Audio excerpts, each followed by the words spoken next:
고린도후서 2장 14절의 말씀 짧은 한 절이기 때문에요. 저와 여러분 함께 합독해서 읽도록 하겠습니다. 시작. 항상 우리를 그리스도 안에서 이기게 하시고 우리로 말미암아 각 처에서 그리스도를 아는 냄새를 나타내시는 하나님께 감사하노라. 아멘. 네, 오늘 여러분에게 또 기대하고 고대했던 목사님 소개해드리고자 합니다. 네, 저희 교회에는 자주 오셔서 집안의 어른처럼 느껴지는 이제 정말 친근하고 또 정겹고 또 목사님 말씀을 이렇게 또 현장에서 다시 듣게 돼서 너무나 감사하게 생각합니다. 주일 예배를 비우실 수 있는 총 5번의 기회 중에 2024년 저희 시작도 하기 전에 목사님 모실 수 있는 날짜를 선점을 했는데요. 네, 우리 대샬롬 교회를 섬기고 계시는, 담임하고 계시는 우리 김영희 목사님 오늘 그리스도의 포로라는 제목으로 말씀 전해 주실 때 큰 박수로 맞이해 주셨으면 좋겠습니다.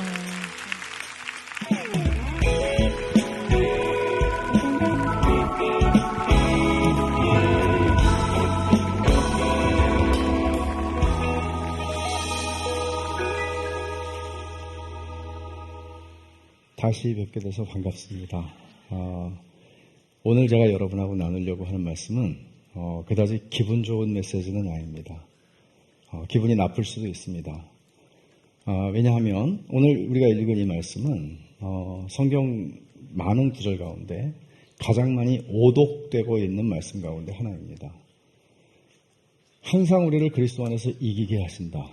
세상에 이거보다 기분 좋은 말씀이 어디 있습니까? 때때로 이기는 게 아니고 항상 이깁니다. 우리의 상황과 삶의 자리가 어떻든지 상관없이 항상 이기게 하시는 하나님께 감사한다고 바울이 말합니다. 잘못된 번역 아닙니다.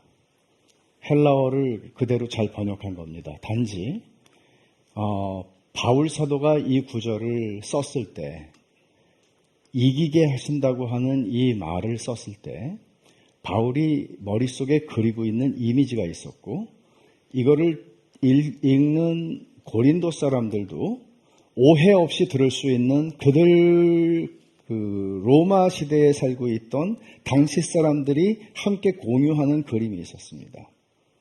그거를 알지 못하면 우리는 이것을 아주 대표적인 승리주의를 인정하는 대표적인 말씀으로 들을 수밖에 없습니다. 승리주의, 성공주의, 번영신학, 기타 등등. 항상 우리를 이기게 하시는 거죠.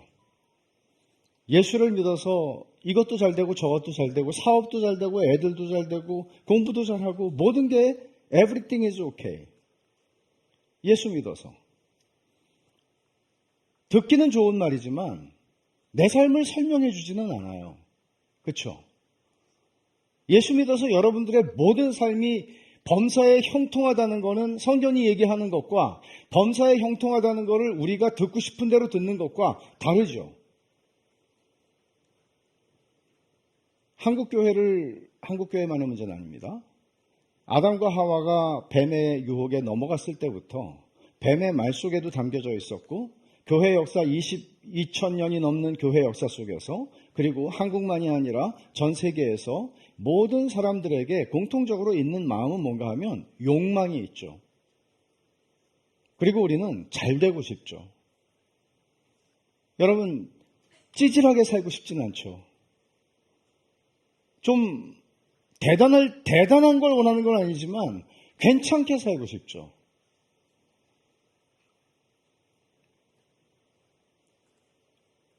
사회적인 잣대가 있죠.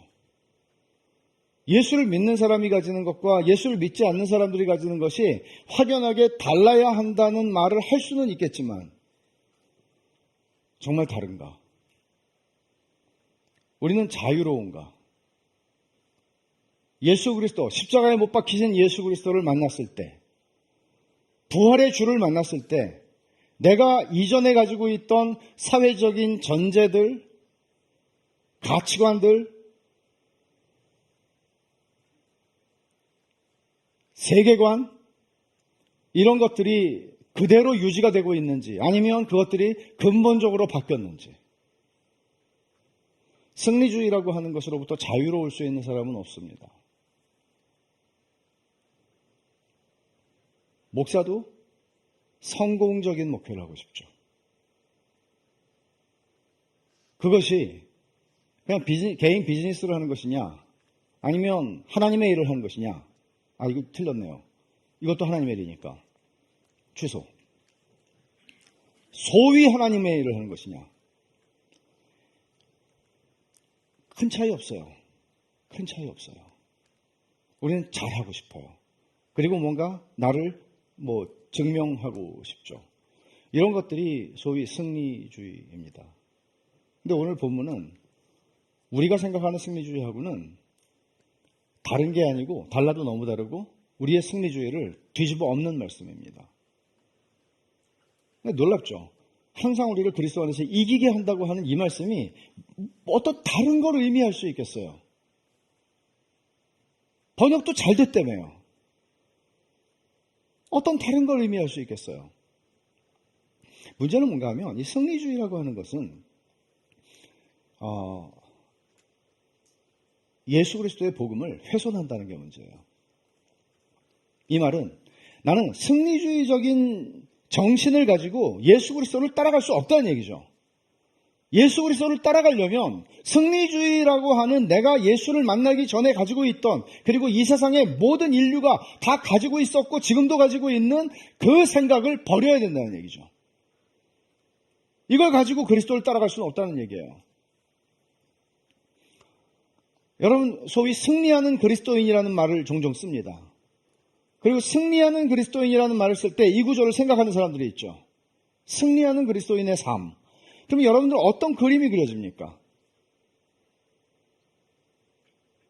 직장이 없어서 계속 직장을 찾는 사람이 생각이 납니까? 승리하는 그리스도인의 삶이라는 걸 보면 근심은 없어 보이고 항상 만면에 환한 웃음을 가지고 사람들을 대하고 언제나 인자하게, 친절하게, 그리고 애들도 걱정 끼치는 애 하나도 없고 5이나 낳는데 걱정할 게 없는. 그리고 말하죠. 다 하나님이 하셨다고. 그럼 나는 내 인생은 어떻게 설명해요? 하나님이 안 하신 거예요? 기독교는 이런 이야기가 아닙니다.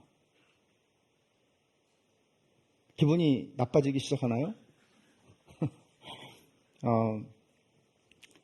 우리가 예수 그리스도를 따라간다고 할 때, 내가 예수 그리스도의 제자다라고 할 때, 내가 하나님을 믿는 신자다라고 할 때, 하나님께서 나를 구원하셨고 하나님의 구원의 은혜 속에서 나는 살아가는 사람이라고 하는 것을 이 세상 앞에서 우리의 삶으로 증명할 수 있는 최상의 방법은 뭘까요?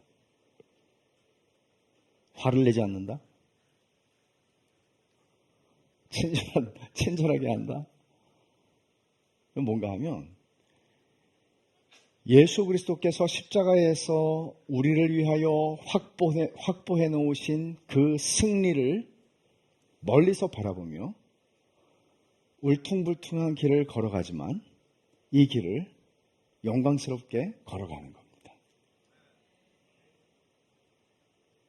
말하자면 이거는 우리가 기독교의 구원을 설명하는 방법 가운데 이미와 아직 아니라고 하는 이 사이를 살아간다는 거죠. 우리가 예수님께서 이미 우리를 위한, 나를 위한 승리를 확보해 놓으셨어요. 십자가에서 예수님은 죄를 이기셨고 악을 이기셨고 사탄을 이기셨고 당신의 죽음으로써 죽음이라고 하는 원수를 죽이셨어요. 그래서 우리에게는 확보된 영광스러운 승리가 있어요. 그거는 변할 수 없는 거예요. 문제는 우리는 지금은 그것을 완전히 누리지 않아요. 우리의 인생을 살아가는 인생의 과정은 성화라고 신학에서 설명하죠. 성화의 여정을 걸어가는 거예요. 이 속에서 우리는 주님이 승리해 놓으신, 그 확보해 놓으신 그 승리, 영광의 승리를 바라보면서 비록 내가 지금 울퉁불퉁한 길을 걸어가고 있기는 하지만 거기로 가고 있다는 것, 그리고 거기에 이르지 못할 일은 없다는 것, 그런 일은 불가능하다는 것, 이걸 알고 가는 거예요. 엄청난 얘기죠. 이걸 알고 가는 사람과 도대체 내 인생은 왜 이 모양이야? 라고 하고 내 결론을 알지 못하고 이러다가 낭떠러지에 도착하는 건 아니야? 이런 두려움 속에서 살아가는 거하고는 다른 이야기죠.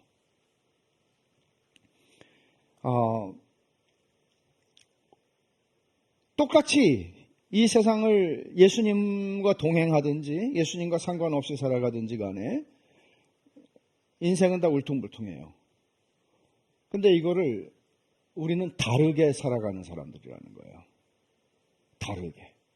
우리는 평탄대로를 걸음으로써 내가 예수 그리스도의 제자라는 걸 증명하는 것이 아니라 똑같은 길을 가는데 다르게 걸어가요. 영광스러워요, 심지어. 그 사람을 보면. 이게 기독교 복음이 우리 안에 하는 일이에요.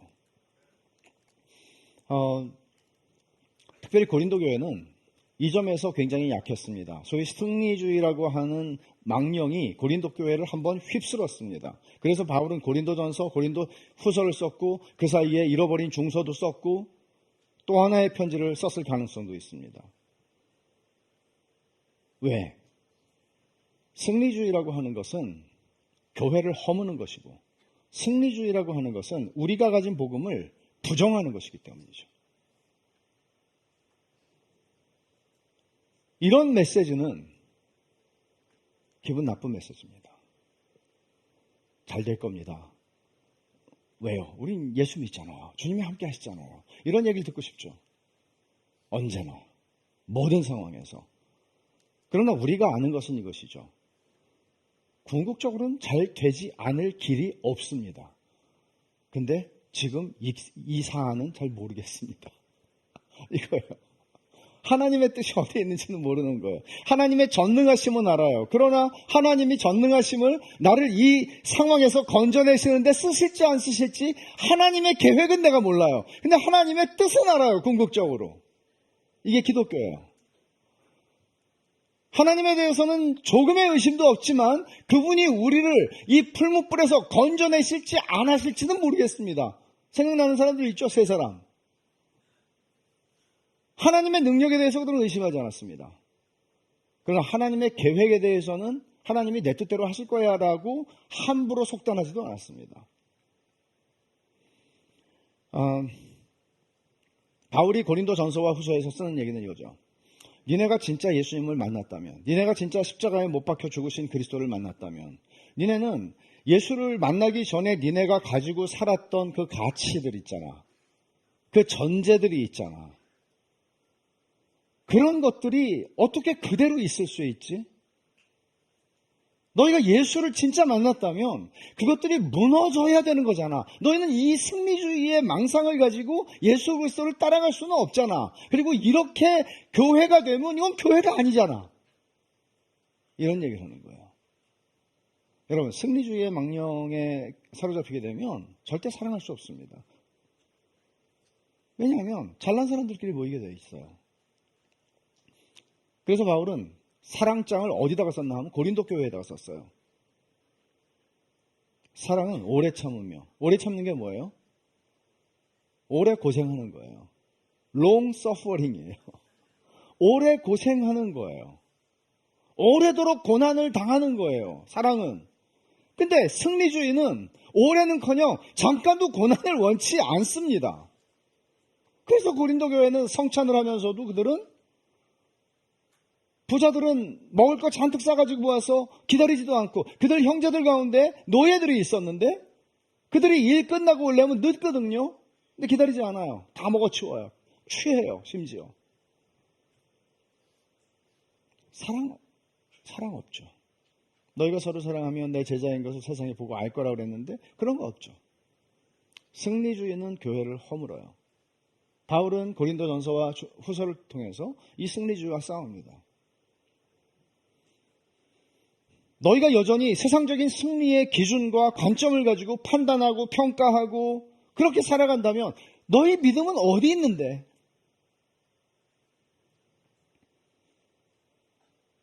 여러분한테 물어보는 거예요. 여러분들의 생각은 얼마나 바뀌었습니까? 여러분들은 얼마나 자유로워요, 거기서. 이상한 사람들이 되는 거죠. 그래서 그리스도인들은. 왜냐하면 세상이 이건 법칙처럼 가지고 있는 거거든요. 근데 거기서 완전히 자유로워요. 저 사람은 주눅이 들어서 저 구석에 처박혀 있어야 되는데 되게 해피해 보여요. 나보다.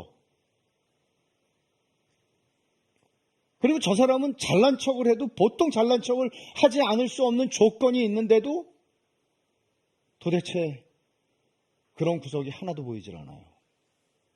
자유로운 거예요. 복음 때문에.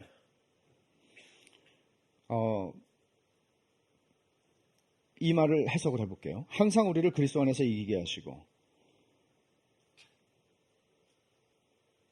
바울이 생각하고 있는 이미지가 있고 고린도 사람들이 생각하는 이미지가 같은 이미지예요.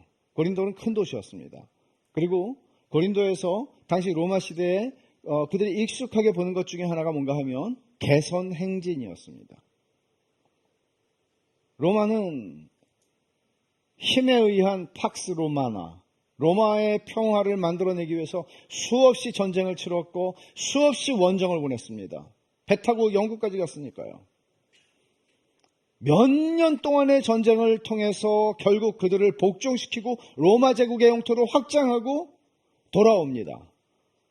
그때 황제는 개선 행진을 열어주죠. 그러면 멋진 백마가 끄는 마차를 타고 누가 타고 오겠어요? 장군이 타고 오죠. 몇 년 만에 피 흘리는 전쟁 속에서 로마를 만들어내고 돌아온 사람입니다. 그 뒤를 피 흘리며 싸운 군인들이 따라옵니다. 로마의 자랑스러운 군인들이죠. 그리고 그 뒤에는 포로들이 따라옵니다. 개선행진에 포로가 없으면 개선행진은 불가능합니다. 비참한 포로들이죠. 결박당하고 따라옵니다. 그리고 적장이 따라옵니다. 적장이 따라옵니다. 그 다음에는 전리품들이 따라오죠. 화려한 전리품들이.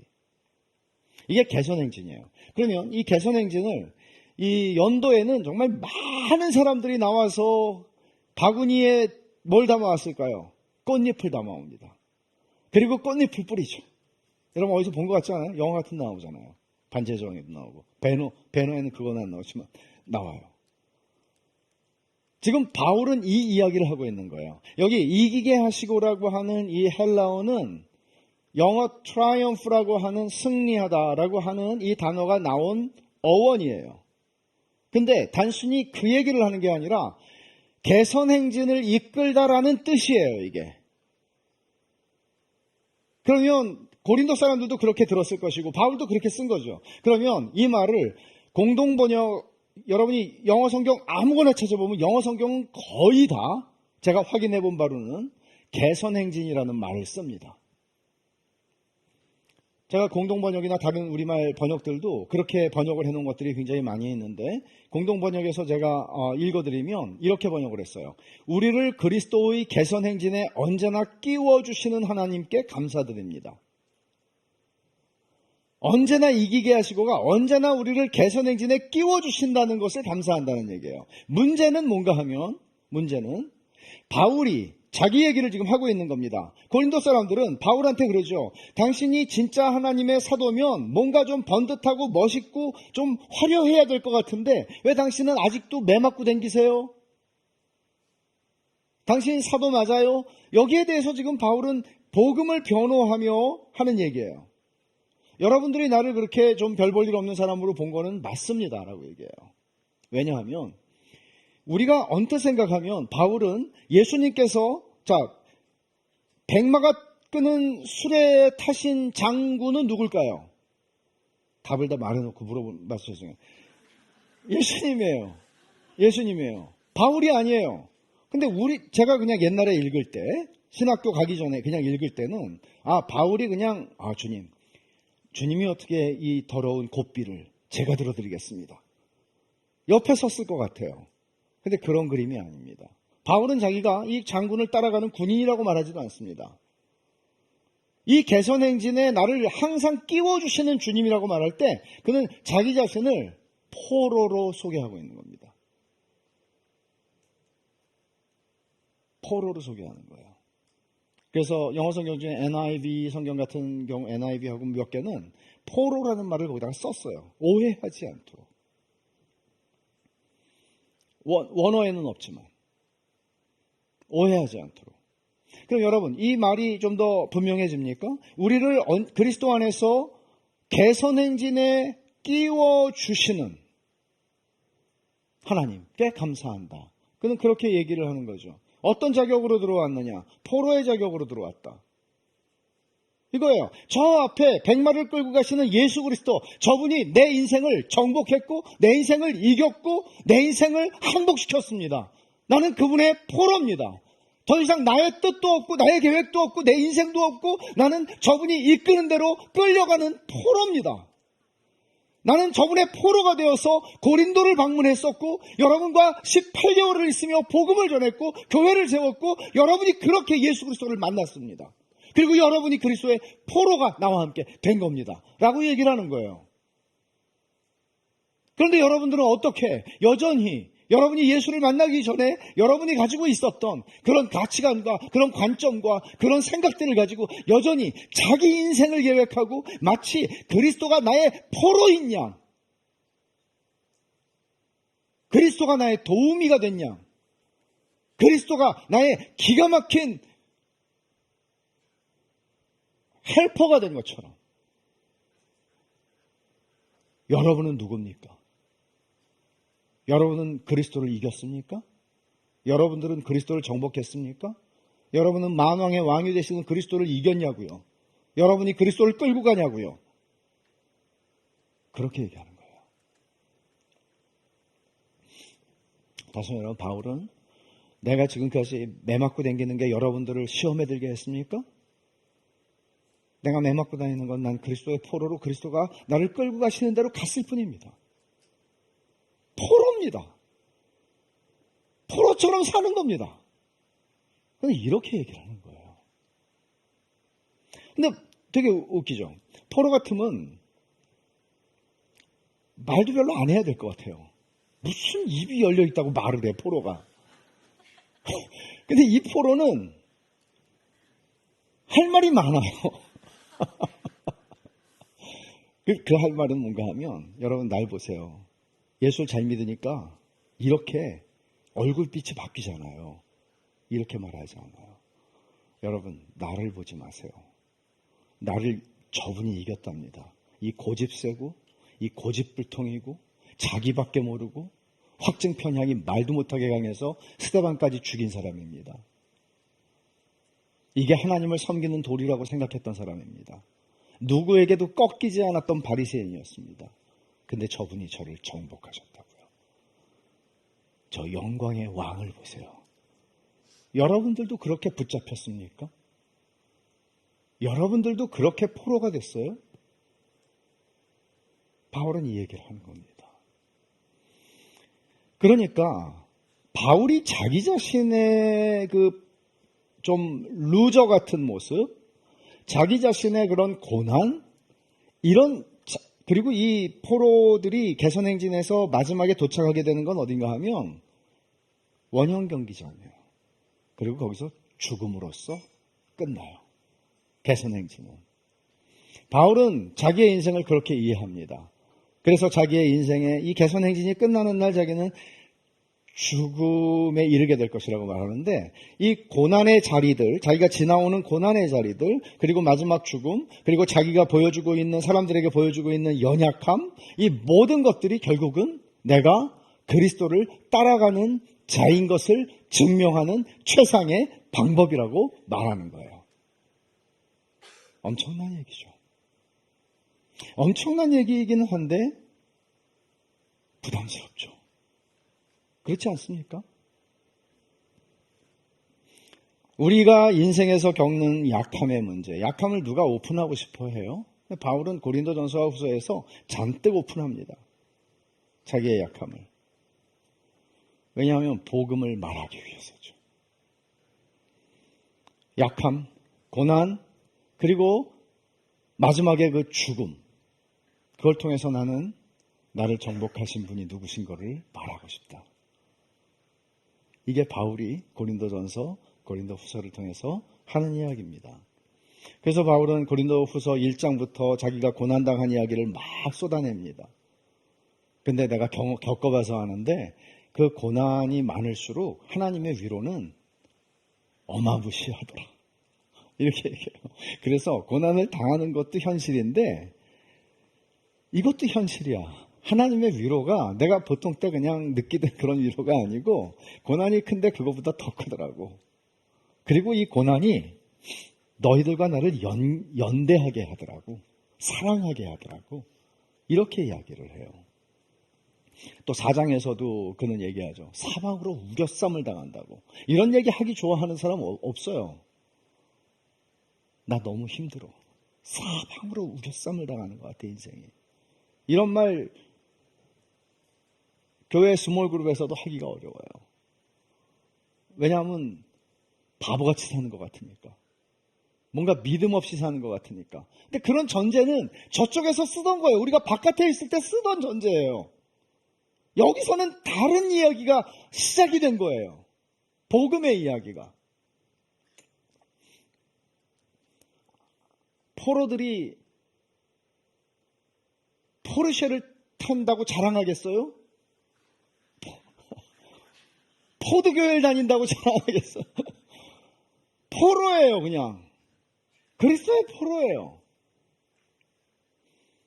약함과 고난과 죽음은 하나님이 그리스도의 왕되심을 드러내기 위해 사용하시는 수단인 거예요. 바울 사도는 하반절에서 이렇게 말합니다. 우리로 말미암아 각처에서 그리스도를 아는 냄새를 나타내시는 하나님께 감사한다.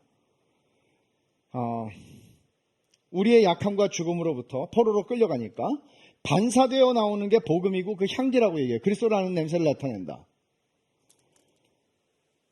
나에게서 나오는 향기가 아니에요.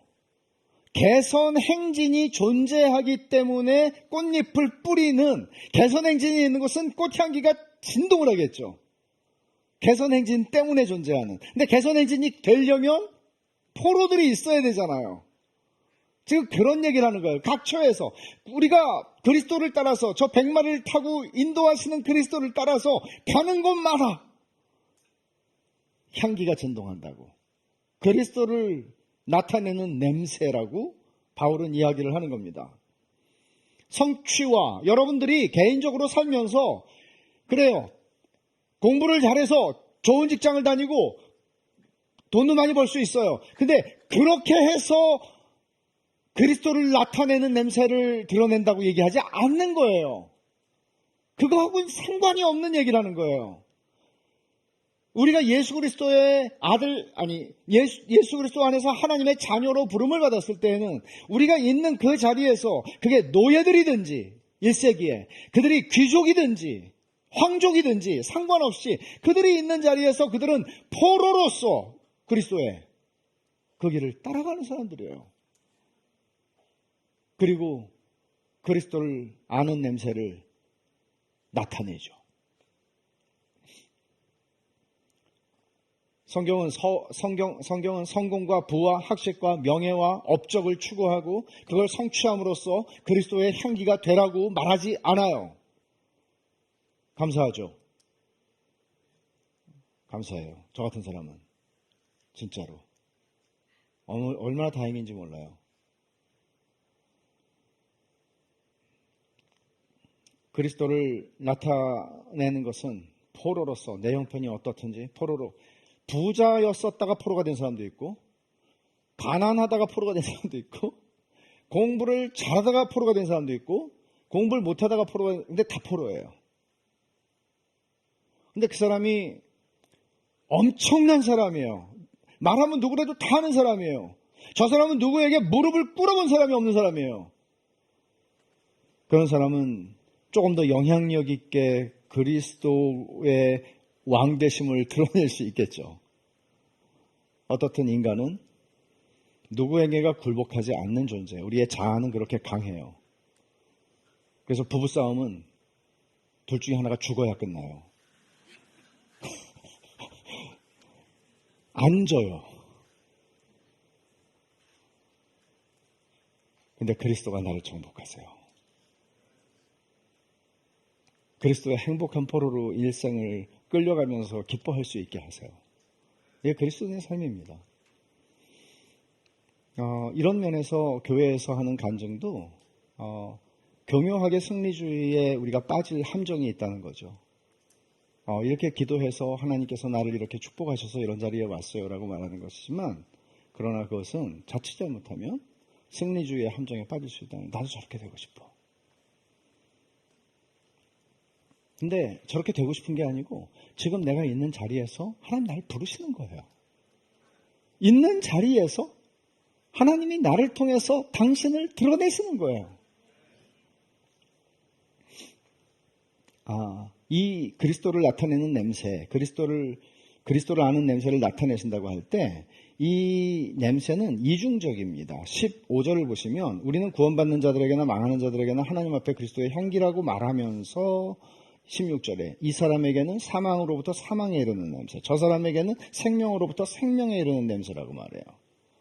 그러니까 똑같은 꽃향기예요. 근데 이 향기를 맡는 사람이, 어떤 사람들은 죽었다 살아나고 어떤 사람들은 살았는데 죽어요. 무서운 얘기를 하는 거예요. 각처에서, 내가 가는 각처에서, 내가 가는 곳마다 그런 일이 일어난대요, 바울이. 내가 한 게 없어요. 나는 그리스도의 포로로서 끌려가는데 끌려가는 곳마다 죽는 사람이 생기고 사는 사람이 생기는 거예요. 그래서 그는 뭐라고 얘기를 하죠? 16절 하반절에 누가 이 일을 감당하리요? 무섭다는 거죠. 이걸 감당할 수 있는 능력이 있는 사람이 누가 있다는 거예요. 도대체 여러분, 어떤 능력이 있길래 가는 곳마다 죽고 사는 역사가 일어나요? 그리고 이런 결과를 볼 때 이걸 어떻게 감당할 수 있어요? 이 대답은 뒤에 3장 5절에서 하는데 그거 조금 이따가 말씀을 드릴게요. 이런 이중적인 반응이 어디서부터 그리스도를 아는 냄새를 나타내는데 그것은 나로부터 나오는 게 아니라는 사실을 분명히 하고 있어요. 이거는 이 행진이 만들어내는 향기예요. 그래서 여러분들의 삶에서 고난의 자리에서, 약함의 자리에서 울퉁불퉁한 인생의 길을 걸어가는데 그 목적지, 예수 그리스도가 십자가에서 죽으심으로 나를 위해 확보해 놓으신 변하지 않을 그 확실한 목적지를 향해서 우리는 즐거이 걸어가는데 우리에게서 뭔가가 드러난다는 거죠. 이 행진을 보는 사람들이 그리스도도 보고 나도 봐요. 나를 보면서 그리스도를 봐요. 야, 저 인간이 왜 저러지? 그리스도께 항복했기 때문이죠. 그래서 십자가의 복음은 이 향기, 그리스도를 아는 냄새라는 거는 복음을 얘기하는 거죠. 그러니까 복음은 가른단 말이에요. 복음은 살리기도 하고 죽이기도 해요. 어떤 사람에게는 생명이고 어떤 사람에게는 심판이에요. 피할 수 없어요, 이거는. 복음은 모든 사람을 다 해피하게 하는 게 아니에요. 그래서 바울은 고린도전서 1장에서 십자가의 도가 멸망하는 자들에게는 미련한 것이고 구원 얻는 우리에게는 뭐라고 그랬어요? 하나님의 능력이라고. 십자가의 도는 언제나 둘로 갈라요. 그래서 바울은 나는 십자가에 못 박히신 그리스도를 자랑한다고. 이거 말고는 다른 거 알고 싶지 않다고. 근데 바울이 이렇게 말하면서도 유대인들에게는 십자가를 말하면 이거는 거리끼는 거고, 헬라 사람들, 지혜를 구하는 헬라 사람들에게는 이거는 바보 같은 소리를 하는 거고. 바울이 로마서 1장에서 그러죠. 내가 복음을 부끄러워하지 않아요. 근데 복음을 부끄러워할 만하기 때문에 그는 그 말을 하는 거란 말이에요. 복음은 왜 부끄러울까요? 복음은 십자가에 달려 죽은 남자가 하나님이라고 믿는 것이니까 부끄러운 거예요. 이 십자가의 죽음은 단순히 잔인하다, 잔혹하다, 물론. 그러나 정말 중요한 것은 십자가의 죽음은 인간에게, 그 죄인에게 최고의 수치를 줄 수 있는 죽음이라는 점에서 예수님의 십자가형은 중요해요. 최고의 수치를 안겨줄 수 있는 죽음입니다. 이런 십자가에 달려서 그렇게 수치스럽게 벌거벗겨서 실오라기 하나 걸치지 않고 비참하게 죽어간 남자를 하나님이라고 믿는 사람들, 그가 그리스도라고 전하는 사람들, 이건 부끄럽기 짝이 없는 일이죠. 그런데 그가 나를 이겼다고 말하는 거예요. 그 비참한 수치 가운데 죽은 그 남자가 나를 이겼다고 말하는 거예요. 엄청난 이야기예요. 부끄러울 만한 얘기예요. 근데 이 복음을 왜 이게 걸림돌이 되는가 하면, 십자가의 도가 왜 걸림돌이 되는가 하면 이거죠. 여러분, 예수 믿고 복 받으세요. 잘 될 거예요. 기분이 좋아질 거예요. 이건 걸림돌이 될 소지가 있습니까? 없어요. 아무것도 없어요. 이게 복음과 진짜 복음과 가짜 복음을 가르는 이 테스트예요. 그리스도의 포로가 된다는데 기분 좋은 메시지는 아니죠. 포로가 되는 게 뭐가 좋아요? 그리스도를 여러분의 동반자로 삼으실 수 있습니다. 이렇게 말하면 오케이. 그리스도의 포로가 된대요. 가뜩이나 지금 남편 때문에 힘들어 죽겠는데 포로가 되는 거예요. 기분 좋은 메시지가 아니죠. 십자가에 못 박혔다? 기분 좋은 메시지 아니에요. 그러니까 여러분들이 여기서 바울은 이런 얘기를 하는 거죠. 17절에서 우리는 수많은 사람들처럼, 여기 수많은 사람은 가짜 사도들을 말하는 거예요. 거짓 사도들. 고린도 교회에 와서 딴소리 했던 사람들. 그 사람들처럼 우리는 하나님의 말씀 혼잡하게 하지 않는다. 혼잡하게 하는 직역하면 물타지 않는다예요. 왜 물을 탈까요? 모두를 즐겁게 해주려고. 모두를 즐겁게 해주면 어떤 결과가 나오죠? 나를 좋아하겠죠. 나를 좋아하겠죠. 모두를 즐겁게 하면. 물을 타면 안 죽겠죠. 독일에도. 너무 물을 많이 타면. 그런 얘기를 하는 거예요. 그래서 바울은 뭐라고 얘기를 하죠? 17절에서 나는 순전함으로 100% 순도를 가지고 하나님 말씀을 너에게 전하는데 하나님께 받은 그대로 받은 것 같이 하나님 앞에서와 그리스도 안에서 나는 너에게 말한다고 얘기해요. 하나님의 하신 말씀 그대로 나는 물을 안 타고 전한다고. 그러니까 어떤 결과가 일어난다고요? 죽고 사는 일이 일어나더라는 거예요. 바울이 가는 곳마다 바울을 죽이려고 돌을 치고 바울을 때리고 바울을 어떻게 해보려고 하는 사람들이 일어나요. 그들은 멀쩡하게 잘 살고 있던 시민들이었어요. 근데 그들이 그렇게 야만적이 돼요. 바울이 전한 복음 때문에. 어떤 사람들은 바울이 전한 복음을 듣고 살아나요. 이런 일들이 일어난다는 거죠. 왜? 정확한 복음을 그대로 하나님께 받은 대로 하나님 앞에서와 그리스도 안에서 말했기 때문에요. 가짜 사도들이 전하는 복음은 물을 너무 많이 타서 그런 일이 일어나지 않는다는 거죠. 이 기준은 너무나 중요한 거고 이 분별력은 우리 모두에게는 너무나 중요한 것이죠. 바울은 3장 4절로 가면 자기가 가지는 확신을 나눕니다. 고린도 사람들과. 우리가 그리스도로 말미암아 하나님을 향하여 이 같은 확신이 있다. 어떤 확신을 얘기하는 걸까요? 5절. 우리가 무슨 일이든지 우리에게서 난 것 같이 스스로 만족할 것이 아니니 우리의 만족은 오직 하나님으로부터 났느니라.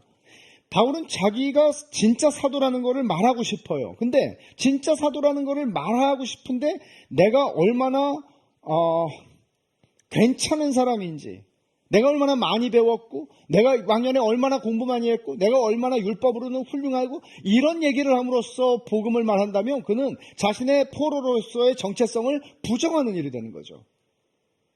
그래서 그는 그렇게 하지 않아요. 그러면서 말하죠. 나는 내가 사도된 거는 내가 훌륭해서 사도가 된 게 아니야. 여기 만족이라고 하는 단어를 여러분 헬라어 성경에서 찾아보면 이 단어는 어떤 뜻인가 하면 자격, 적격성 이런 말이에요. 그러면 내가 사도라는 자격을 얻게 된 것, 사도로서 적격자가 된 것은 나 자신에게서 나온 게 아니고 하나님이 나한테 주신 거야 그냥. 이렇게 얘기를 하는 거예요. 아무도 이거를 스스로의 능력으로 감당할 수 없다는 거죠. 2장 16절에서 누가 이 일을 감당하리오라고 한 것에 대해서 바울은 5절에서 이렇게 말하는 거예요. 내가 그걸 감당할 힘이 있었겠어? 그런 자격이 있었겠어? 내 안에서 뭔가 대단한 게 나왔겠어? 아니야. 하나님이 나를 그렇게 부르셨어. 그냥 그렇게 얘기하는 거예요. 이게 아니면 난 이런 거 못해. 그래서 바울은 그 3장 뒷부분에서 이제 모세 얘기도 하는데, 모세를 한번 생각을 해보세요. 모세를 하나님이 부르셨을 때 모세는 저는 아닙니다 그러죠. 저는 부적합합니다. 말 못합니다. 이렇게 얘기하죠. 근데 모세가 진짜 말을 못했을까? 그럴 것 같지는 않아요. 그렇다고 겸손이었을까? 그것도 아닐 것 같아요. 왜냐하면 40살 때는 그가 자신만만했잖아요. 근데 80이 된 노인이에요. 게다가 지난 40년 동안은 양친 거 말고는 지가 한 일이 없어요. 자신감 바닥으로 떨어졌어요. 근데 하나님이 이스라엘 백성을 구하라고, 바로를 대면하라고? 말도 안 되는 얘기죠. 그는 그냥 가진 모습 그대로 자타공인 루저예요. 패자예요. 하나님 앞에 이런 일을 감당할 만한 사람이 아니에요. 근데 하나님이 40년 동안 이스라엘 백성을 인도한 걸 보면 얼마나 탁월한 리더였는지를 하나님이 보여주시잖아요. 그럼 이 얘기는 뭔가, 모세의 이야기는 뭔가 하면, 봐라, 그러니까 모세가 원래 훌륭한 사람이었잖아. 그 얘기를 하는 게 아니고, 모세가 이렇게 부적합한 사람이고 부적격 자격이 없는 사람이었는데 하나님이 부르셔서 그 일을 하게 하셨잖아. 그러면 네가 나는 안 돼요. 주님, 나는 안 돼요. 이렇게 그런 말을 나하고 지금 네가 하려고 그러니? 그 누구도 나는 안 돼요라고 말할 수 없다는 얘기를 하는 거예요. 그래서 스캇 헤이프만은 이런 얘기를 합니다. 고린도후서 주석에서 모세의 소명은 바로 그 장애물들이, 핸디캡들이 하나님의 부르심의 필수적인 부분임을 입증하며 선지자의 능력이 아니라 하나님의 은혜가 그의 자격의 원천임을 명백히 드러낸다. 말하자면 여러분들이 생각할 때 나는 이런 약점이 있어서 내가 하나님을 잘 섬기지 못하겠어라고 생각하는 게 있다면, 그게 하나님이 부르실 수 있고 하나님이 여러분들을 사용하실 수 있는 최적의 조건이라고 얘기를 하는 거예요. 왜? 우리를 정복하신 분이 그리스도이시기 때문에 가능한 거예요. 그러니까 우리의 부적격성, 내가 생각할 때 내가 가지고 있는 핸디캡, 누구하고도 얘기하지 않았던 핸디캡은 하나님이 나를 부르실 때 그게 방해거리가 되지 않아요. 조건이에요. 하나님이 나를 쓰시는 조건이에요. 이게 바울이 얘기하고 싶은 우리의 만족은 우리 자신에게서 나오는 게 아니고 하나님에게서 오는 거예요. 나의 자격은, 나의 적합함은 하나님에게서 오는 거야. 그분이 적합하다고 하니까 적합한 거야. 이렇게 얘기하는 거예요. 그래서 3장 6절을 보면 그가 또한 우리를 새 언약의 일꾼들에게 만족하게 하셨으니 율법 조문으로 하지 않고 즉 영으로 함이니 율법 조문은 죽이는 것이요 영은 살리는 거다. 율법이 나쁘다는 얘기를 하는 게 아니고 글자가 힘이 없다는 얘기를 하는 거예요. 하나님이 글자 써주셨죠. 돌 위에다가. 근데 그걸 열심히 쳐다보고 있으면은 막 믿음이 막 생겨요? 안 그래요. 그거를 줬는데도 불순종했어요. 이스라엘 백성들은. 그래서 바울에게는 어떤 직분을 주신 거예요? 새 언약의 직분이에요. 그건 뭐예요? 성령께서 우리를 거듭나게 하셔서 하나님 뜻대로 살고 싶게 만드는 이 마음을 새롭게 해주시는 변화를 주시는 거예요. 어떻게? 복음을 통해서. 내적인 변화가 일어나는 직분이에요.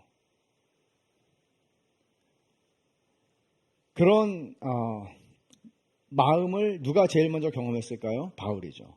이 바리새인 사울, 예수 믿는 사람들을 잡아서 죽이는 일이 자기의 업이라고, 부르심이라고, 소명이라고 생각했던 사람, 그 열심으로 하나님을 섬긴다고 생각했던 사람, 이 사람이 예수 그리스도를 만나고 거듭나자 그는 바울이, 복음 전도자 바울이 됩니다. 놀라운 변화죠. 이런 변화들이 바울이 경험했던 변화들이 그가 가는 곳마다 일어나게 하셨다고 얘기하는 거예요. 그리스도를 아는 냄새를 나타내심으로, 그리스도의 향기가 되게 하심으로, 이 포로들이 따라가는 개선행진, 그리스도의 개선행진이. 그러니까 여러분들이 살아가는 삶은 나 혼자 살아가는 삶이라고 생각할지 모르지만 그런 삶은 없어요. 신자의 삶은 신자의 삶은 저 앞에는 눈에 보이지 아니하시지만 그리스도가 백마를 타고 나를 이끌고 가시는 거예요. 나는 포로의, 예수님에게는 개선행진이지만, 승리의 개선행진이지만 나는 포로의 행렬에 끼어서 따라가고 있는 거예요. 그리고 사람들이 날 보죠. 그리고 야, 너 울퉁불퉁하고 힘든 길인데 어떻게 그렇게 해피해?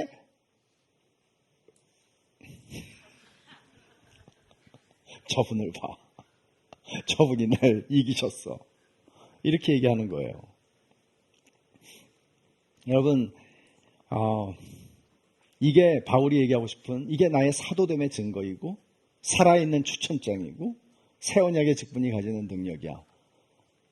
그리고 이 말씀을 통해서 오늘 저와 여러분들에게 성령께서 주시는 말씀은 내가 너희들을 이와 똑같은 부름으로 불렀어 라고 말씀하시는 겁니다. 하나님은 자격을 갖춘 자를 찾으신다고 말하지 않아요. 오히려 부적격하다고 느낄 때 하나님은 우리를 부르시죠. 모세가 40살 때가 아니고 80살 때 부르시는 거죠. 여러분들이 그리스도의 선두마차에 서서 백마를 타고 그 선두마차에 서서 내가 지금 있다고 느낄 때, 그때는 여러분들은 그리스도를 포로로 끌고 간다고 생각하시면 됩니다.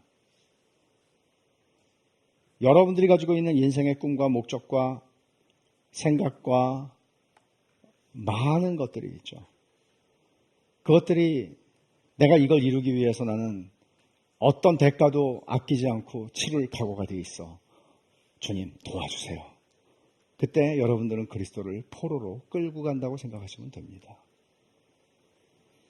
그리스도의 포로는 이런 겁니다. 내 생각과 내 소원과 내 목적과 내 인생의 의미와 이 모든 것들은 저분이 결정하죠. 나는 포로야. 그분이 나를 정복하셨어. 라고 얘기하는 겁니다. 이런 의미에서 교회는 포로들의 공동체입니다. 포로 수용소예요. 오늘 이 자리는 포로 수용소예요. 그래서 제가 아까 일부 때 생각한 건데 포드, POD잖아요. prisoners, 포로. 데이비드 선, 다윗의 후손의 포로들. 죄송합니다.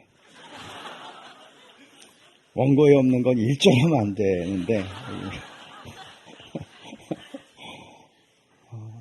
우리 인생은 날 봐. 예수 믿으니까 이렇게 잘 되잖아. 아니에요. 나는 이렇게 힘들어 보이지? 힘들어. 근데 기뻐. 근심하는 자 같으나 항상 기뻐하고. 감옥에서 바울은 기뻐하라. 또 말한다. 기뻐하라. 도대체 누가 감옥에 있고 누가 감옥 밖에 있는 겁니까? 왜 그게 가능할까요? 복음은 그걸 가능하게 해요. 여러분들이 이 착각을 가지고 살아가는 한, 내가 백마가 끄는 마차에, 선두마차에 서서 내가 간다고 생각하는 한, 그렇게 여러분들이 항상 우리를 그리스도 안에서 이기게 하시고라는 말씀을 읽는 한, 여러분들은 그리스도를 질질 끌고 가는 겁니다. 착각하지 마십시오. 여러분은, 저와 여러분은, 우리 모두는 그리스도의 영광스러운 포로들입니다. 너무나 감사하죠. 우리를 이기신 분이, 이기신 놈이 마귀가 아니라 영광의 구주, 아들을 아끼지 않으시는 하나님께서 우리를 그 구주의 포로가 되게 하셨습니다. 우리의 걸어가는 길에 불평할 것이 없고, 걸어가는 길에서 우리는 내 삶의 자리 때문에 한탄하며 내가 하나님을 제대로 섬기지 못할 거라고 착각할 필요도 없고, 우리는 있는 그 자리에서 나를 이기신 그리스도를 따라가며 각처에서 그리스도를 아는 냄새를 나타내는 사람들입니다. 이게 우리의 부르심입니다. 여러분의 인생에 일어나는 고난, 여러분의 삶에 있는 약함, 심지어 이 행렬 끝에 여러분들이 결국에 얻게 될 죽음은 여러분을 이기신 그리스도를 이 세상 앞에 나타내는 도구가 되는 겁니다. 그러므로 포로답게 사십시오. 포로답게 생각하십시오. 포로가 너무 복잡하게 자기 인생의 설계를 마음대로 막 제발 좀 하지 마십시오. 그리스도가 여러분을 끌고 가게 하십시오. 오늘 여러분 이 말씀을 들으시면서 혹시 나는 아직 그리스도의 포로가 아니라고 생각하는 분들, 그 증거는 뭔가 하면 좀 기분 나쁘게 들었으면 이게 그런 거예요. 오늘 메시지는 조금 별로야. 괜히 왔어. 안 듣느니만 못한 메시지야.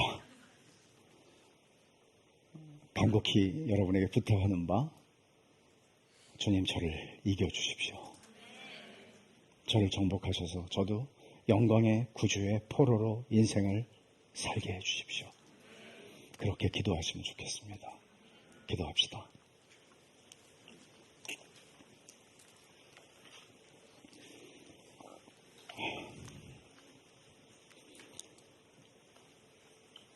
주님 감사합니다. 저희의 인생을 정복하시고 포로로 잡으시고 저희의 인생을 여기까지 끌고 와주셔서 감사합니다. 하나님 아버지, 저희가 그리스도를 포로로 잡아 끌고 가는 인생이 아니라 그리스도께서, 영광의 구주께서 저희를 포로로 잡으셔서 저희가 즐거이 그리고 영광스럽게 이 인생의 울퉁불퉁한 길을 기쁘게 걸어갈 수 있게 해 주십시오. 하나님 아버지, 그렇게 주님을 따라가면서 저희 인생을 이기신 그리스도를 드러내게 하시고 높이게 하시고 그리스도를 이 세상 앞에 증거하는 인생들이 되게 하여 주시옵소서. 예수님의 이름으로 기도하옵나이다. 아멘. 우리 귀한 말씀 전해주신 우리 목사님께 우리 사랑과 감사의 박수 보내드리도록 하겠습니다.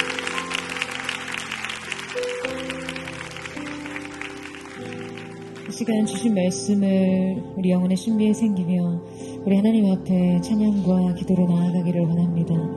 사랑하는 주님, 주님의 부르심 외에는 우리의 자격을 설명할 것이 없습니다. 우리의 존재를 완벽하게 설명할 수 있는 단 한 가지, 주님의 은혜 가운데 우리의 삶을 불러주신 주님의 소명과 사명뿐임을 고백합니다. 주님, 그 은혜 앞에 우리 자신을 드리며 그리스도의 포로된 자의 삶으로 그 믿음의 첫걸음을 떼게 하여 주시옵소서.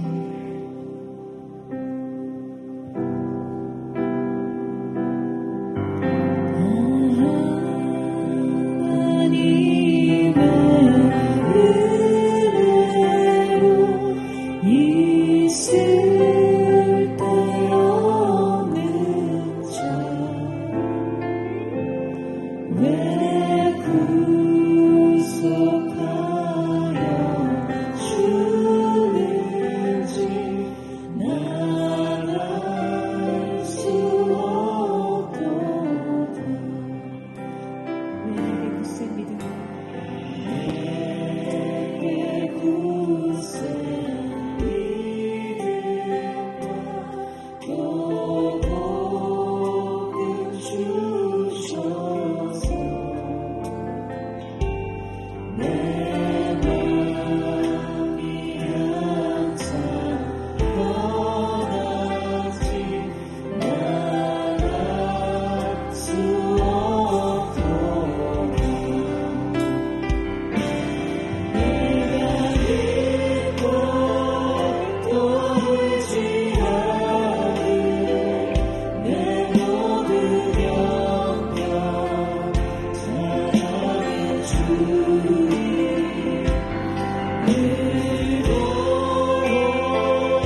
우리가 이 보배를 질그릇에 가졌으니 이는 능력의 힘이 큰 것이 하나님께 있고 우리에게 있지 아니함을 알게 하려 함이라. 사랑하는 주님, 우리는 인생의 약함을 가지고 인생에 우리 자신의 마음을 실족해 하는 삶의 핸디캡을 가지고 주님 앞에 수없이 자주 낙심하고 넘어집니다. 꺾여 부러진 마음을 바라보며 우리 존재의 자격을 논하는 우리 자신에게 주님 찾아오셔서 보라, 너는 질그릇이다. 그러나 내 안에 보배를 두었으니 이는 능력의 힘이 큰 것이 하나님께 있고 너에게 있지 아니함을 알게 하려 함이라. 사랑하는 주님, 주님의 그 영광스러운 부르심 앞에 질그릇된 우리의 존재가 자격임을 뒤늦게 깨닫습니다. 우리의 강함으로 주님을 섬기는 것이 아닌 이 깨어지기 쉬운 질그릇의 연약함이 보배 되신 주님을 드러내며 내가 깨져야지만 내 안에 담기신 보배이신 그리스도가 드러남을 우리로 하여금 알게 해주셔서 감사합니다. 사랑하는 주님, 오늘 이 시간 우리가 이 약함을 자랑하며 주님 앞에 서기를 원합니다. 이 약함 가운데 두신 주님의 강함을 선포하며 나아가기를 원합니다. 보배 되신 주님을 드러내기를 원합니다. 능력의 힘이 큰 것이 하나님께 있음을 선포하는 인생, 우리의 약함이 부르심의 자격임을 자랑하는 인생 되게 하여 주시옵소서. 인생의 핸디캡으로 낙심하짐을 채우고 그것이 하나님 손에 달려진 거룩한 영광의 도구가 될 줄로 믿습니다. 이 시간 우리의 삶을 주는 크신 손에 달하며 주의 이름을 다시 동성으로 기도합니다. 주여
사랑하는 주님, 주님을 만나고서 내 인생이 변화되었다고 느꼈습니다. 예수 그리스도를 인생의 주인으로 만나고 내 삶이 변화되었다고 생각했습니다. 그러나 여전히 우리의 인생 목적은 달라진 것 없이 내 꿈, 나의 소망, 나의 기대, 나의 바람, 나의 뜻, 나의 계획을 그 목적에 두고 수단만이 바뀐 삶을 살면서 주님을 만나 변화되었다고 느꼈습니다. 그리스도 예수를 믿는 믿음으로 내 꿈을 이루고 주님 앞에 기도하는 믿음으로 나의 뜻을 관철시키고 주님 앞에 엎드려져 있는 그 예배의 순간순간을 통해 세상이 괄목할 만한 성공을 이뤄내고자 하는 그 욕심으로 살았습니다. 그것이 주님을 만난 변화라고 생각했습니다. 사랑하는 주님, 우리의 삶이 오늘 그리스도의 포로로 주님 당신이 나를 이기셨습니다. 주님이 나를 정복하셨습니다. 주님이 내 인생 자아와 의지를 꺾으셨습니다. 그래서 이제 나의 삶, 수단만이 바뀐 삶이 아닌 내 인생의 목적이 예수 그리스도가 되게 하여 주십시오.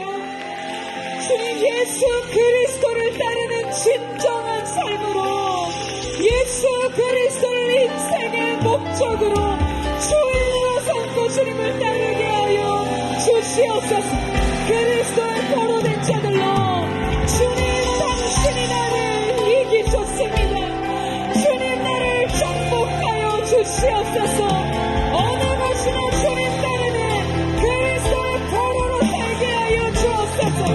그리스도의 남은 권한에 동참하는 자가 되게 하여 주시옵소서. 이 전심으로 주의 이름을 부르짖고 예수의 동성으로 기도합니다.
그리스도의 신부로 주님 뒤를 따르게 하여 주시옵소서.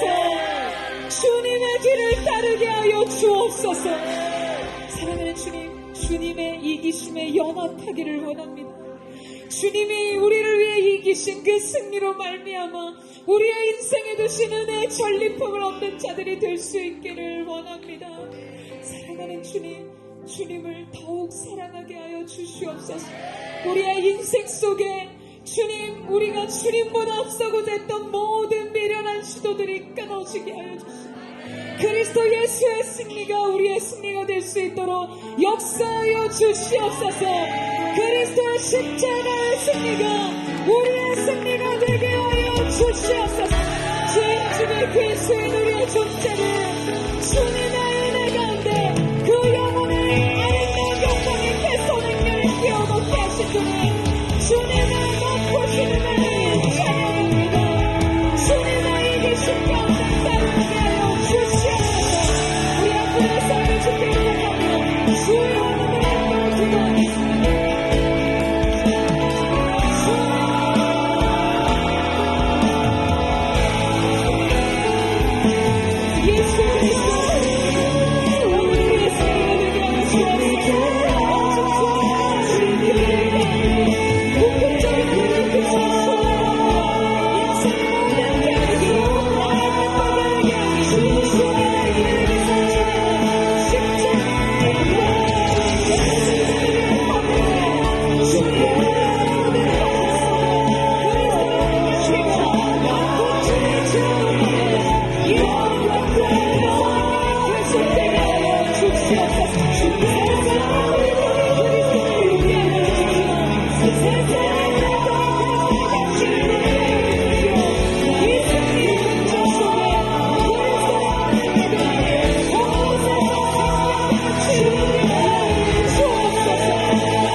그리스도의 향기를 전하는 삶 되게 하여 주십시오.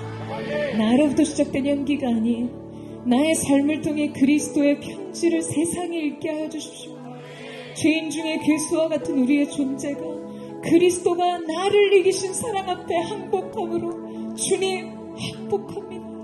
이 길을 따르는 이 한 걸음 한 걸음을 보고 세상의 진정 인생의 왕이 누구이신 줄을 보게 되는 그리스도의 편지로 우리의 삶을 읽게 하여 주시옵소서. 그리스도를 더욱 사랑하며 더욱 닮아가는 인생 되게 하여 주십시오. 그리스도만을 높이는 인생 되게 하여 주시옵소서. 그렇게 우리의 믿음과 결단을 주 앞에 드리며 우리 마지막으로 한번 더 주의 영광을 듣고 기도하겠습니다. 주여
주시옵소서. 그리스도의 말씀을 시대 가운데 전하는 영적인 확성기가 되게 하여 주시옵소서.